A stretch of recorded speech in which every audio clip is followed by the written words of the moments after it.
Hello friends. मैं professor VM Kulkar.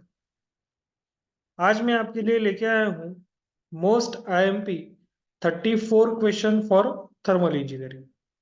तो ये थर्मल इंजीनियरिंग के जो 34 क्वेश्चन है मोस्ट आईएमपी, तो ये निकालने के लिए 34 क्वेश्चंस के लिए मुझे जिनका हेल्प हुआ है वो है प्रोफेसर गणेश वाग सर और किरण सूर्यवंशी सर। तो इन दोनों की वजह से ये 34 क्वेश्चंस हमने निकाले हैं कि जो मोस्ट आईएमपी है और जो पेपर आने वाला है एमएसबीटी का, तो उस पेपर में यही क्वेश्चंस आपको रिफ्लेक्ट होंगे, ऐसा हमारा गेसिंग है। इसीलिए यही क्वेश्चंस मैं आपके लिए लेके आया हूँ। So let's without wasting a time let's start our video. तो पहला वाला क्वेश्चन है state Kelvin Planck and Clausius statement of second law of thermodynamics. बाद में आता है right a steady flow energy equation, apply it boiler turbine condenser. बाद में आता है state and explain zeroth law of thermodynamics, give one example. Define system, state the types of system. अगला वाला क्वेश्चन है question number 5, represent following process on PV and TS diagram, जैसे isobaric process, isochoric process और isothermal process. बाद में आएगा differentiate between isothermal and adiabatic process. Next वाला है जो जिसके अंदर एक प्रॉब्लम दिया है और उसके अंदर हमको calculate the change in internal energy, उसका एक प्रॉब्लम है। और प्रॉब्लम भी क्यों यहाँ पे गेस किए हैं, क्योंकि प्रॉब्लम आने ही वाले हैं। प्रॉब्लम आते ही जिनको इम्पोर्टेंस है इसीलिए वो प्रॉब्लम यहाँ पे दिए गए। तो आप 7, 8, 9 क्वेश्चन देख सकते हो कि जिसके अंदर कैलकुलेट द इंटरनल एनर्जी, बाद में वर्क डन का है, इफिशियंसी का है। तो ये तीनों क्वेश्चंस जो प्रॉब्लम के वो डाले हैं।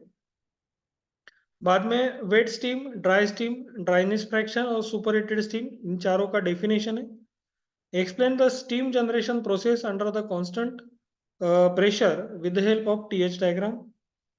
अगला वाला जो क्वेश्चन है give the classification of steam boiler, differentiate between fire tube boiler and water tube boiler, explain with neat sketch Benson boiler, explain with neat sketch Lamont boiler, explain types of steam nozzles, give classification of steam turbine, explain construction and working reaction of steam turbine, differentiate है फिर बाद में impulse turbine और reaction turbine का।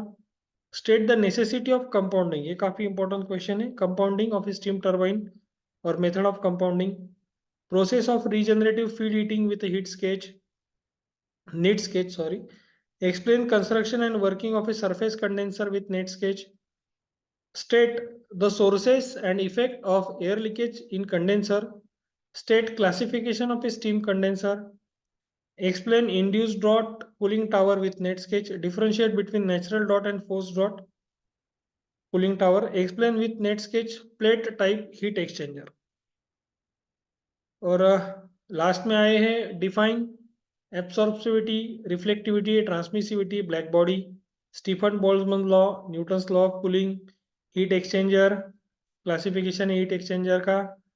और एक question numericals यहाँ पे दिया है, क्योंकि ये जो पेपर आता है मिक्स पेपर आता है, थ्योरेटिकल और न्यूमेरिकल, ये दोनों क्वेश्चन उसके अंदर मिक्स आने वाले हैं। Explain construction and working of 4 stroke petrol engine और डीजल इंजन, दोनों क्वेश्चन है। और यहाँ पे देखिए represent the following processes on PV and TS diagram, Carnot cycle, diesel cycle, Otto cycle और ड्यूअल साइकिल। तो ये पूरे 34 क्वेश्चंस हैं जिसमें 5 न्यूमेरिकल्स हैं। तो ये पूरा गेसिंग है हमारा। हम हमारे हिसाब से, हमारे एक्सपर्टीज से, हमारे जो कलीग है उनके एक्सपर्टीज से ये गेसिंग निकला है। अगर आपका नसीब अच्छा है तो यही क्वेश्चंस आपको एमएसबीटी के क्वेश्चन पेपर में दिखेंगे।